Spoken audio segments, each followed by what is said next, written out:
Hi, I'm Neil of Team Teacher, teaching, living and raising a family in China. In today's video, we're looking at a colors PowerPoint lesson.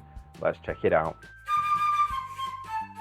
So as always, my first slide is my rules slide. We go over the rules and I let them know if they follow the rules, they get a reward, maybe a funny video.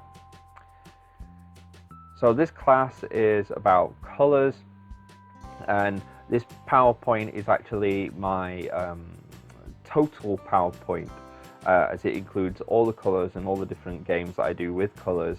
But what I do is I will actually alter this and change this to whatever level of students that I'm doing. So this is a really broad one, and I advise that you cut it down depending on what colors that you're looking to actually cover.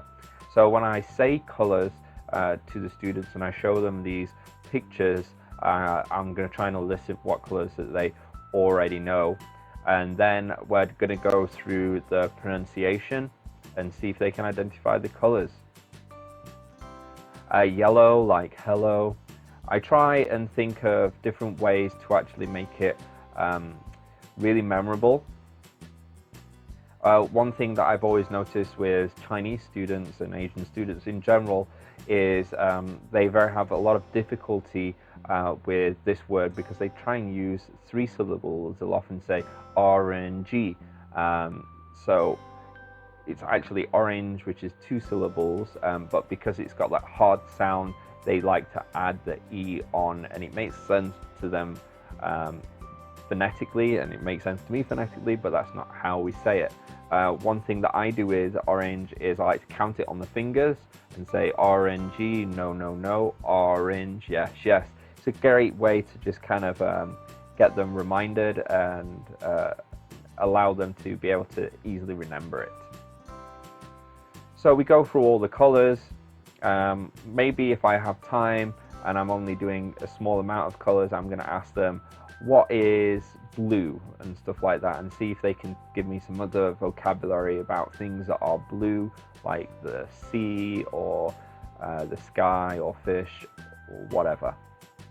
And then we'll go to this particular slide about what colors you like. So I'm actually wanting them to use 2 colors here. So I want them to say I like yellow and blue, for example. The more that they use the different vocabulary, the better. So after all that drilling and eliciting, we go straight into a song, and this song's a great song by Singing Walrus. So back from the song, I'm starting to use color, but with the structure, with the verb to be. So here we go, it's orange. This one has 2 colors, so it's and white. And this one, I'm wanting to teach them where to put the and. So it's always before the last. So I will just do lots of exaggeration, pick up a couple of items in the class that have got multiple colors, and go through the colors blue, yellow, and green. Always making sure that I do the and the last word. They eventually get it, and I'll get them to do that back to me. So then we'll go into a game. Now this particular game gets them thinking, because you don't always know where these colors come from. So it's a good little game to kind of get them thinking and using the vocabulary. Now when I use the word mix, I actually take both my hands and intertwine my fingers and kind of mix them into one, like into a fist. No, no, no.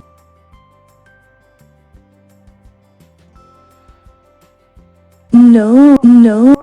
Brown. This brown one always gets the students. They never know what it makes.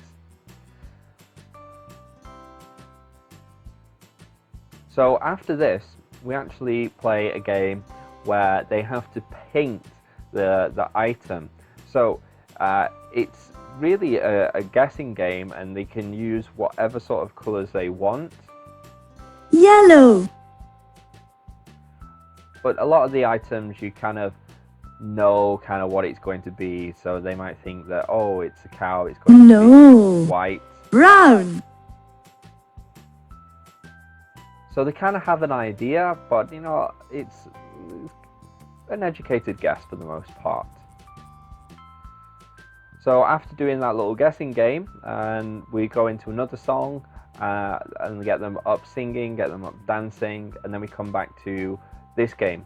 It's painting a canvas.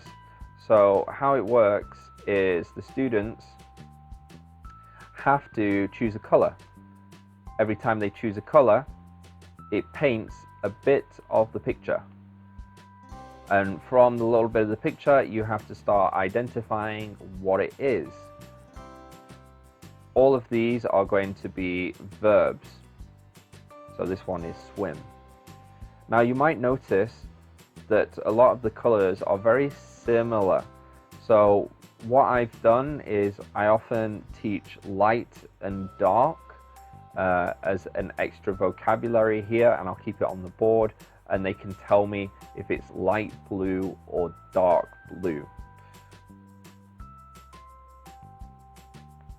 So after going through this particular one, we're going to start identifying what colors of the objects that they have.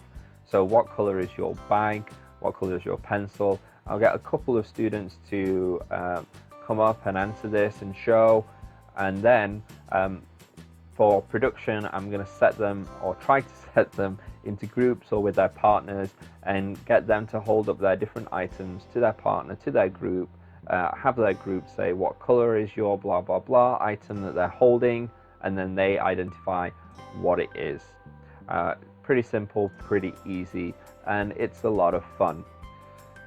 Well, I hope you enjoyed that video. If you did, please consider liking and subscribing to our channel. Remember, if you want a copy of this PowerPoint lesson, look at the link below. Bye bye.